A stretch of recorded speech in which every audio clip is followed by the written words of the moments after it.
In the rugged highlands of Scotland, a land steeped in tales of bravery and rebellion, Rob Roy McGregor carved out his own place in history. Following in the footsteps of figures like William Wallace and Robert the Bruce, Rob Roy's life was filled with daring escapades and challenges.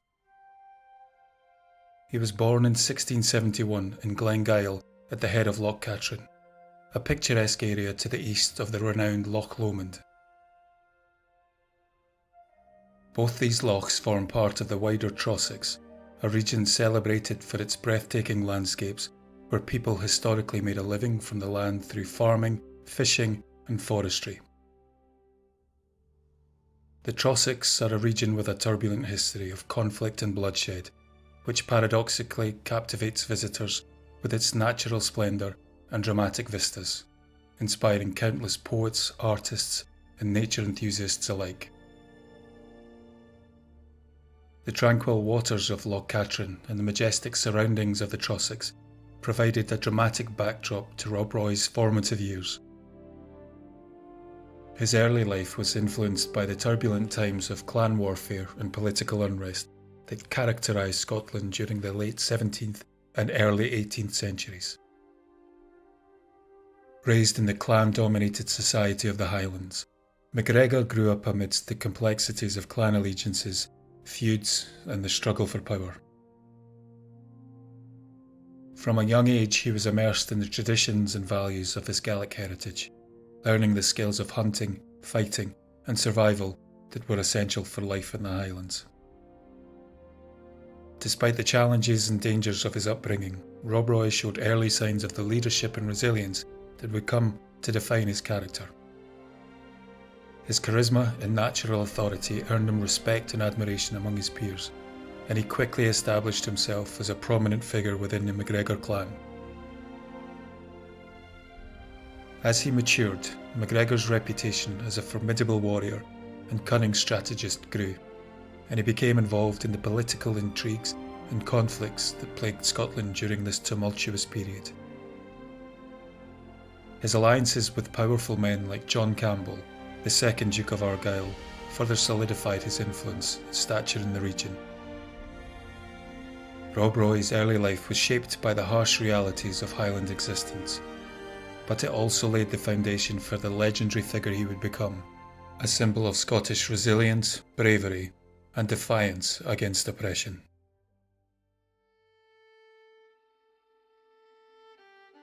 Aged 18, McGregor, like many Highland clansmen, joined the Jacobite Rising of 1689, supporting the Stuart King, James VII.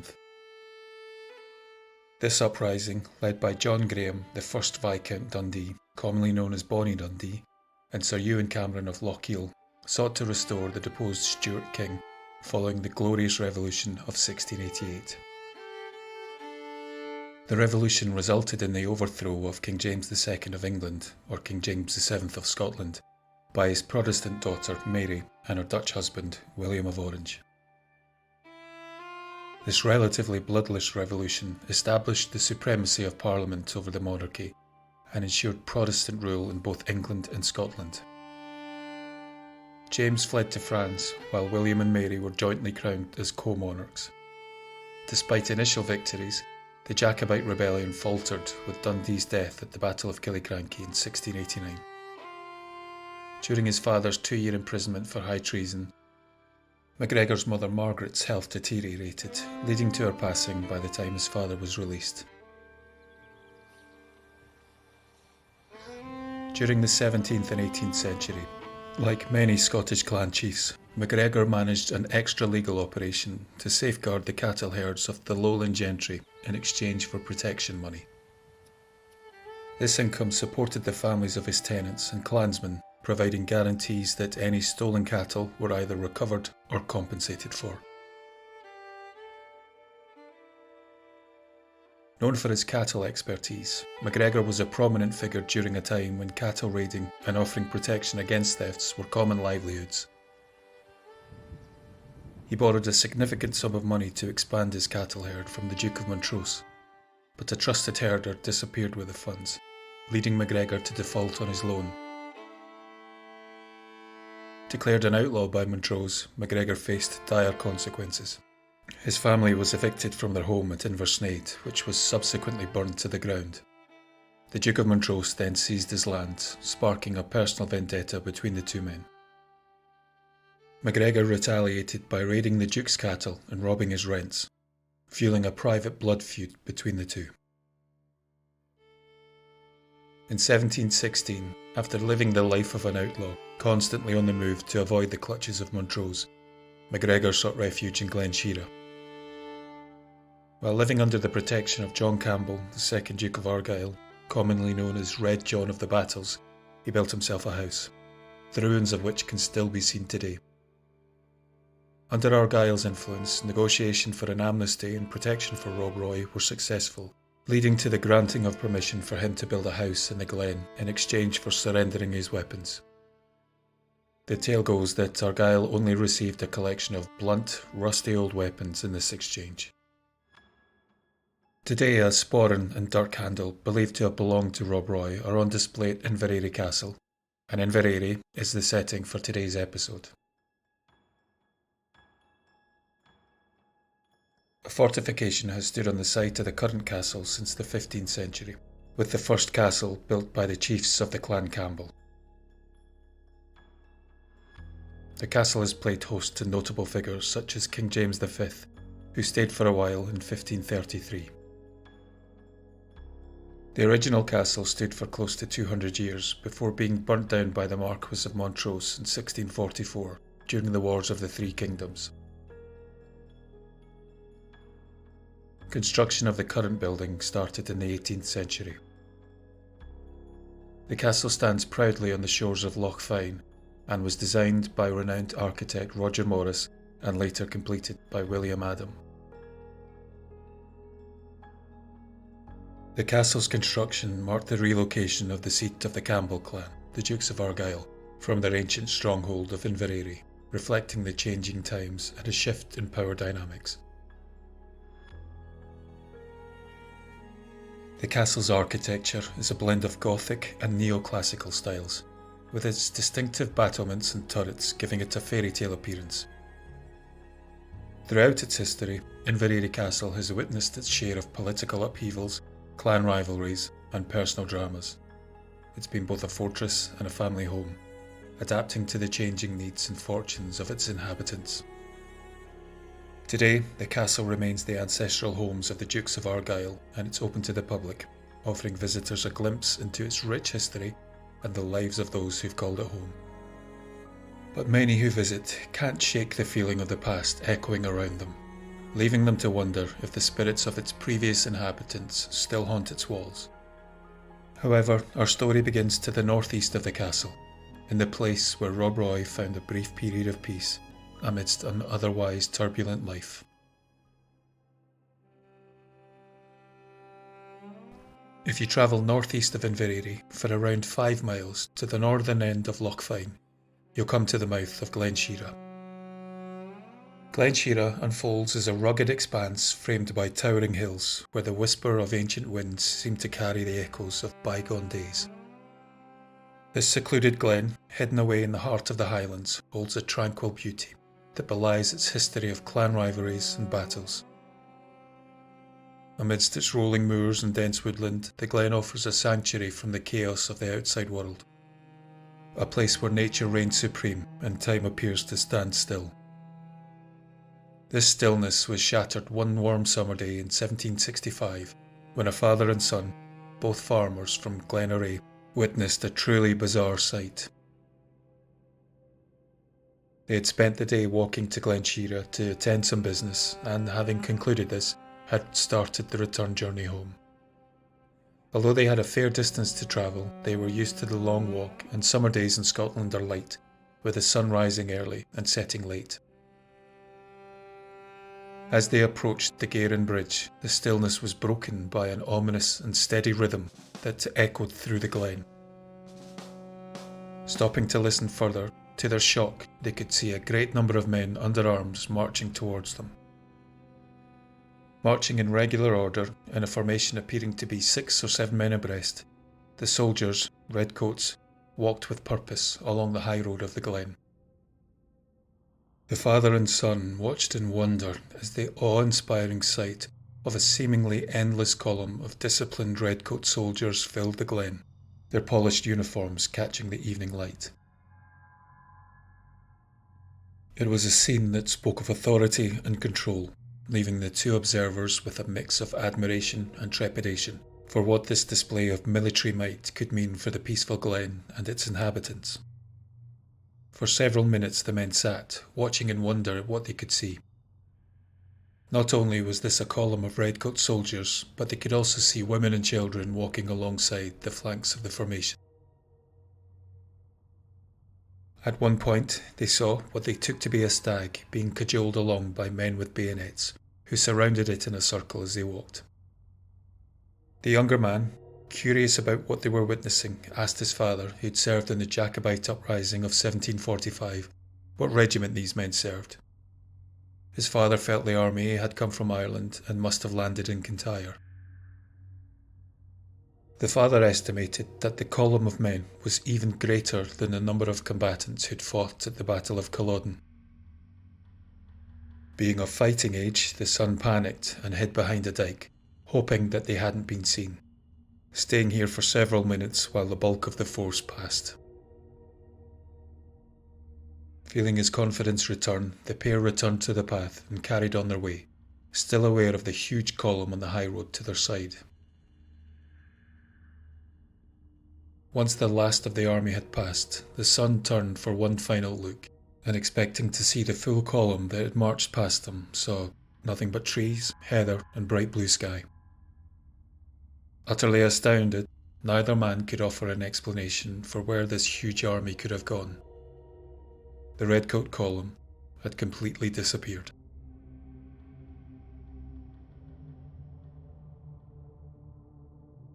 The village of Inveraray sits on the banks of Loch Fyne, a stunning sea loch renowned for its breathtaking beauty and rich maritime heritage. Stretching for over 40 miles, it carves a majestic path through the rugged landscapes of Argyll and Bute, offering mesmerising views of rolling hills, dense forests and serene waters. The loch is famed for its pristine waters, which are home to an abundance of marine life, including Atlantic salmon, seals and otters. It's long been a haven for fishermen and seafood enthusiasts, with its waters yielding some of the finest seafood in Scotland, including the world-renowned Loch Fyne oysters. Along with an abundance of marine life, there may be something else lurking in the waters of dark Loch Fyne. A phantom galleon has been spotted gliding across the waters of the loch, its form resembling the iconic galley depicted on the Campbell's coat of arms. The spectral vessel is crewed by 3 ghostly figures, its ethereal presence moving with an unsettling purpose up the loch's expanse before vanishing, mysteriously, on the land. Legend holds that the appearance of this ghostly galley is an omen foretelling the impending death of the Campbell's clan chief. It's believed the phantom ship makes its way onto land to claim the life of the chieftain. In a chilling account from the 18th century, one chief, upon witnessing the spectral ship's approach, was said to have taken his own life, succumbing to poison in the wake of this haunting harbinger.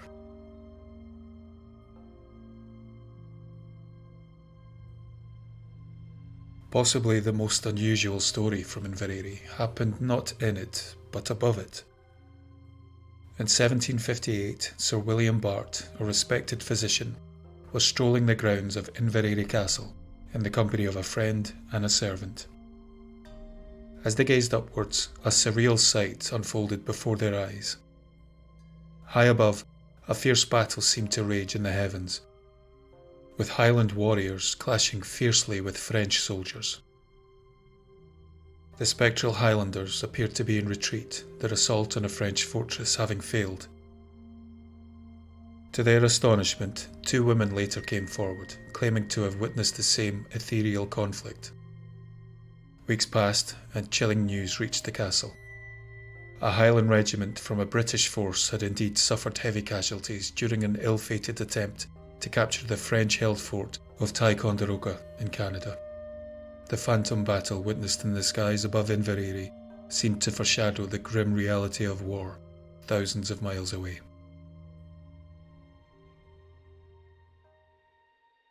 From 1639 to 1652, Scotland was embroiled in the Wars of the Three Kingdoms, encompassing the Bishops' Wars between Scotland and England, the Irish Rebellion of 1641, the English Civil War, and its Scottish extension, the Irish Confederate Wars, and ultimately the conquest of Ireland and Scotland by the English New Model Army.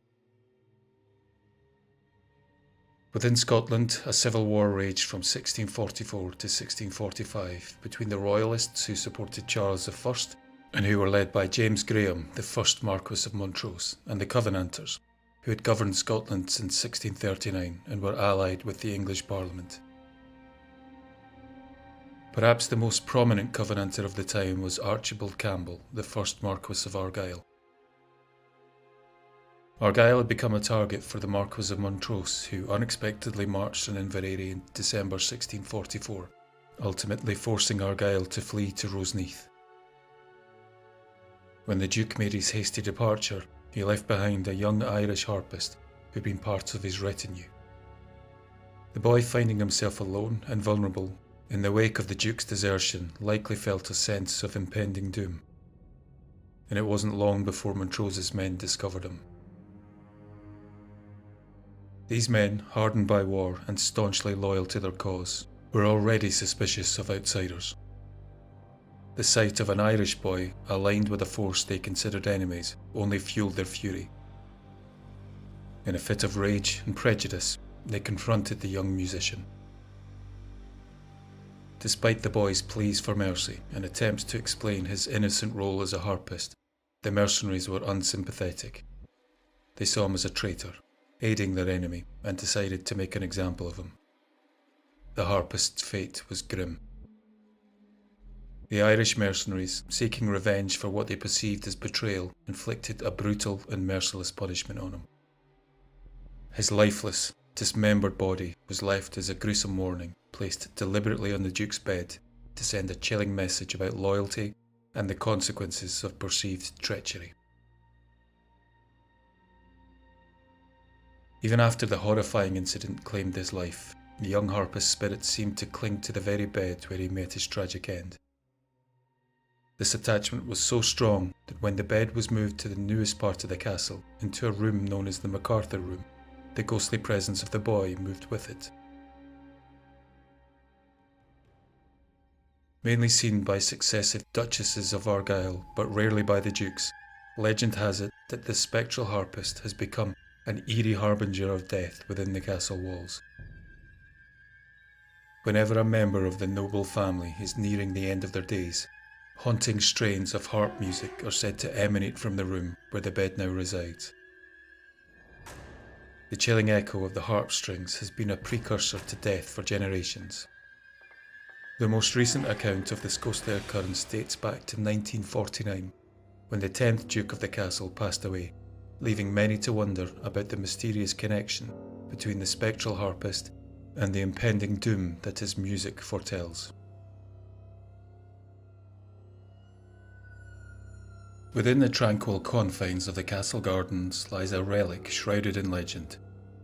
The Blar an Buaidh stone, a cairnstone steeped in curse and mystery.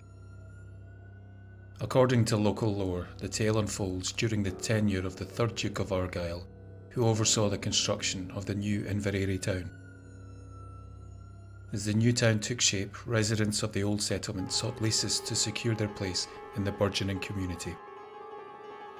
Among them was the miller, who, to his dismay, found his petition rejected. Fueled by resentment, the miller left behind his cairnstone, imbuing it with a potent curse. Legend holds that any Duke of Argyll who dares to lay his hands upon the Blar an Buaidh stone is doomed to meet his end. Thus the stone stands as a silent reminder, bearing witness to the ancient grudge that lingers within the castle walls.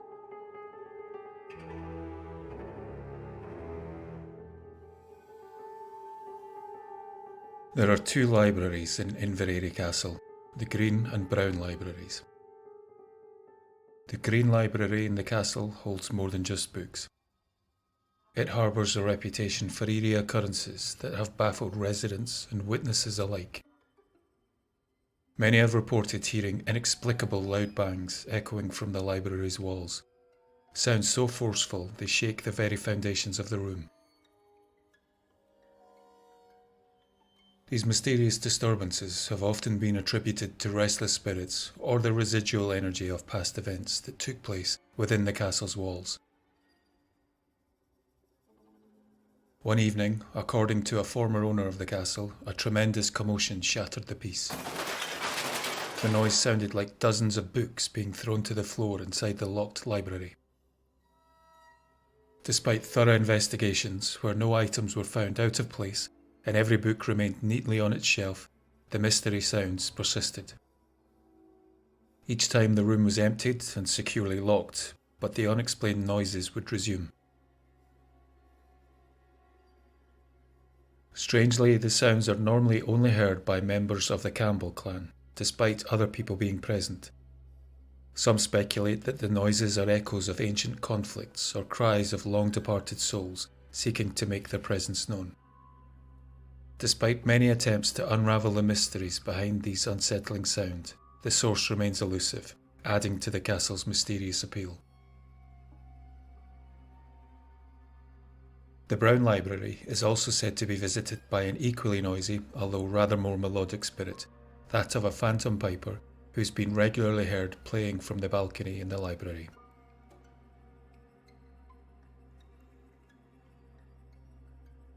The castle also holds tales that go beyond the usual pomp and ceremony of its noble inhabitants.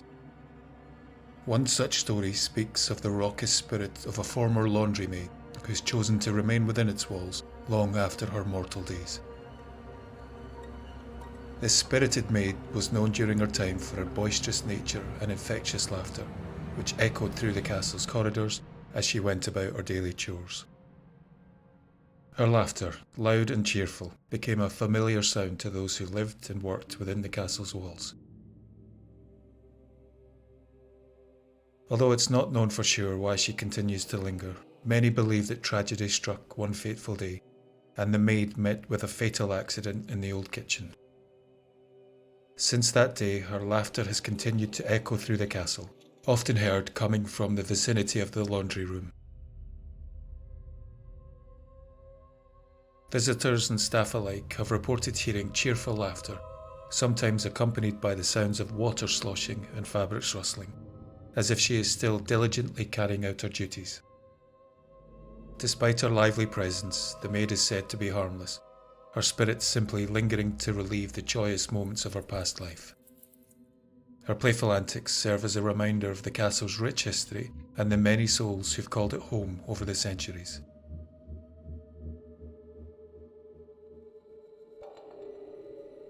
A more sombre presence is that of a young woman from the 1700s, believed to have met a tragic end at the hands of a Jacobite soldier. Her spirit is said to roam the castle's corridors, her mournful presence felt and occasionally seen by those who wander its halls.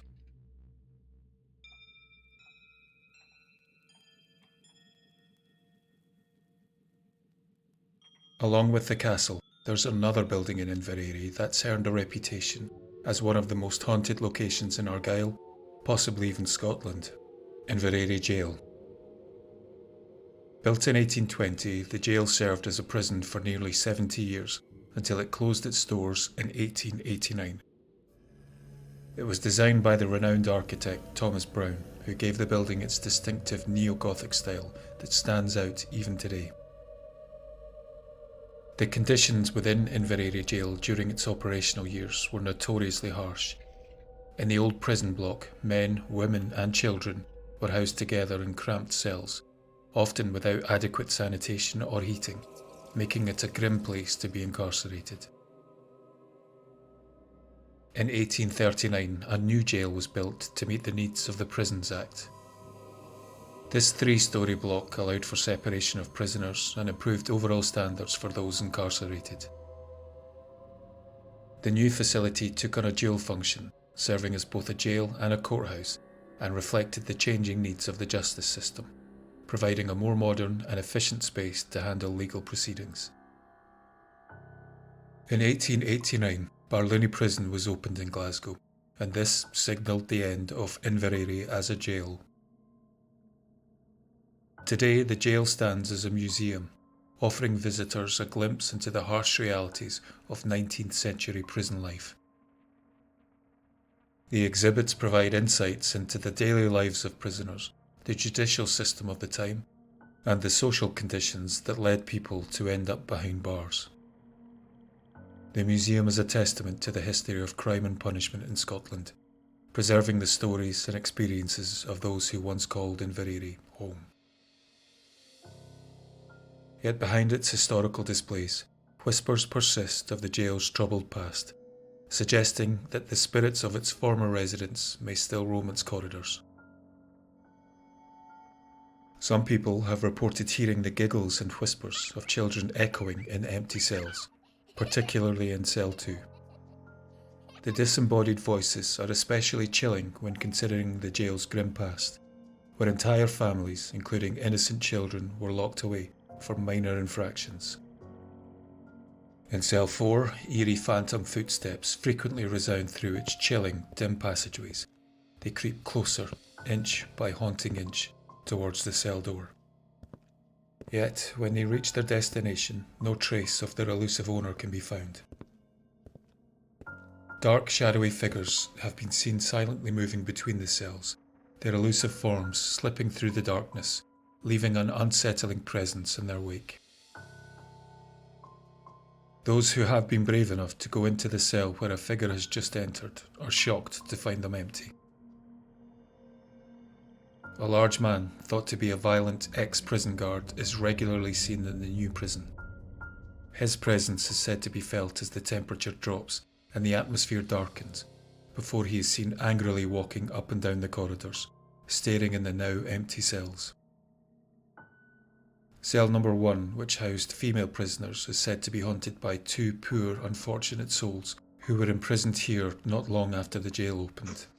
Their mournful cries can still be heard, and occasionally their wretched apparitions are witnessed huddled in the corner of the room. A few years ago I took my daughter to visit for her birthday. She walked around the old jail quite happily, but she refused to set foot in the new jail, and wouldn't go within a couple of feet of the doorway. Whatever, or whoever lingers there, seems to hold an unseen power and presence, leaving an impression that even a child can sense. I hope that one day, those unfortunate enough to have been incarcerated here can eventually find peace.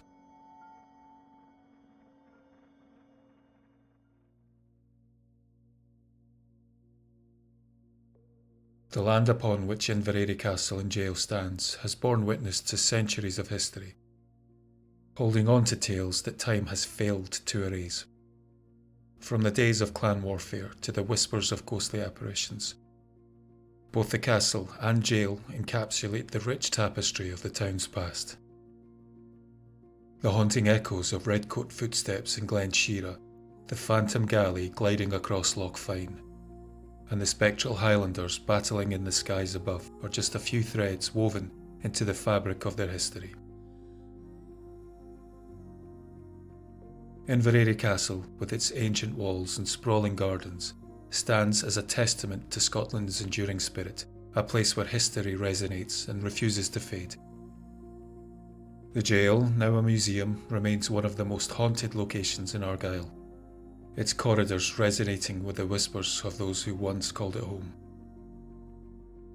People often find themselves captivated, drawn into the mysteries that linger within its walls.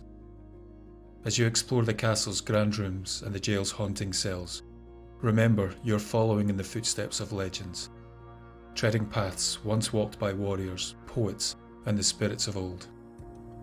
Whether you're a history enthusiast, a ghost hunter, or simply curious about the past, Inveraray offers an unforgettable journey through time. So come, step into a world where past and present intertwine, where every stone and tree carries a story waiting to unfold. And who knows, you might just encounter a ghostly resident or two, eager to share their tales from the other side.